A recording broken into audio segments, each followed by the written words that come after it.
नमस्कार मंडळी, नवीन एका इंटरेस्टिंग व्हिडिओमध्ये सर्वांचं मनापासून स्वागत आहे. मित्रांनो, महाराष्ट्रातील दिव्यांग बांधवांसाठी ही व्हिडिओ अतिशय महत्त्वाची आहे. मित्रांनो, तुम्हाला सर्वांना ठाऊक आहे की दिव्यांग हक्क अधिनियम 2016 कलम 34 नुसार प्रत्येक कार्यालय असेल, त्यामध्ये शासकीय कार्यालय असतील, निमशासकीय कार्यालय असतील, स्थानिक स्वराज्य संस्था असतील, स्वायत्त संस्था असतील किंवा महामंडळे असतील, या प्रत्येक ठिकाणी दिव्यांगांना 4% नोकर भरतीचं आरक्षण दिलेलं आहे.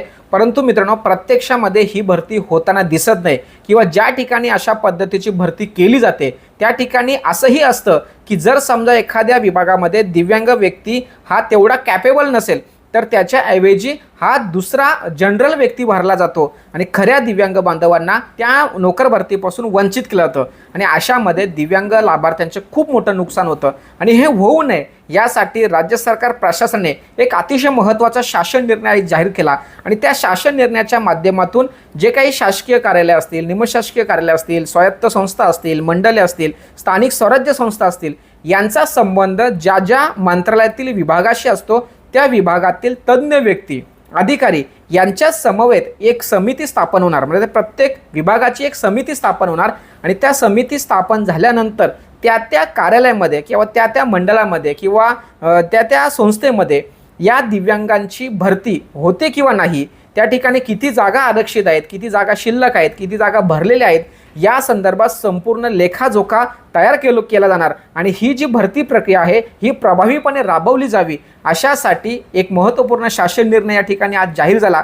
तो शासन निर्णय समोर तुम्हाला दिसत असेल. या शासन निर्णयामध्ये या प्रत्येक समितीमध्ये बघा, मी काय म्हणतो, या प्रत्येक समितीमध्ये एका दिव्यांग व्यक्तीची सुद्धा नेमणूक केली जाणार आहे, नियुक्ती केली जाणार आहे. म्हणजे ही जी काही कार्यवाही होणार आहे ती त्याची अंमलबजावणी ही प्रभावीपणे होते का, पारदर्शकपणे होते का, खऱ्या अर्थाने दिव्यांग बांधवांना या ठिकाणी न्याय मिळतो का, याचा विचार करून या ठिकाणी प्रत्येक समितीमध्ये दिव्यांग व्यक्तीला सुद्धा सहभागी करून घेतलं जाणार. अशा पद्धतीची एक महत्त्वपूर्ण समिती स्थापन होणार आणि या संदर्भात एक महत्त्वपूर्ण शासन निर्णय जाहीर केला आहे. मित्रांनो, या शासन निर्णयाच्या माध्यमातून एवढं तरी आपल्याला कळतं की सरकार किंवा शासन किंवा प्रशासन हे दिव्यांगांच्या भरती करण्यासंदर्भात अग्रेसिव्ह आहे किंवा या ठिकाणी तो सकारात्मक आहे. म्हणून ह्या समिती या ठिकाणी स्थापन झाल्यात आणि या समिती स्थापन होत असताना या समितीमध्ये कोणकोणत्या दिव्यांग बांधवांना संधी मिळणार आहे हे सुद्धा आपण या ठिकाणी थोडक्यात समजून घेऊया. तर मित्रांनो, यामध्ये बघा, अंध व्यक्ती असेल किंवा अल्पदृष्टी असेल या दिव्यांगाला सुद्धा या समितीमध्ये संधी मिळणार आहे. त्याचबरोबर कर्णबधिरता आणि ऐकू येण्यातील दुर्बलता असणारा जो व्यक्ती आहे त्याला सुद्धा संधी मिळणार आहे.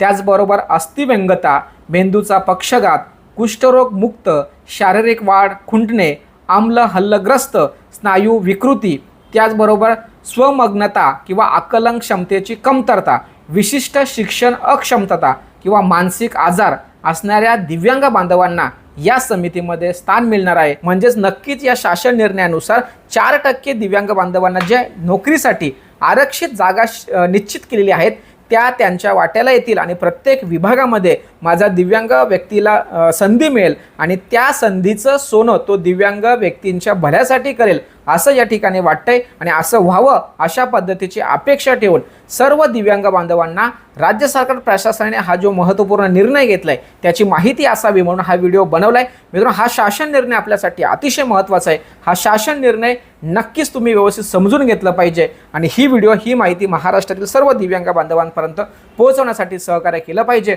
म्हणून ही व्हिडिओ बनवली. सदर व्हिडिओ सदर माहिती सर्वांना शेअर करा. भेटूया पुढील व्हिडिओसह. तोपर्यंत धन्यवाद. जय हिंद, जय महाराष्ट्र.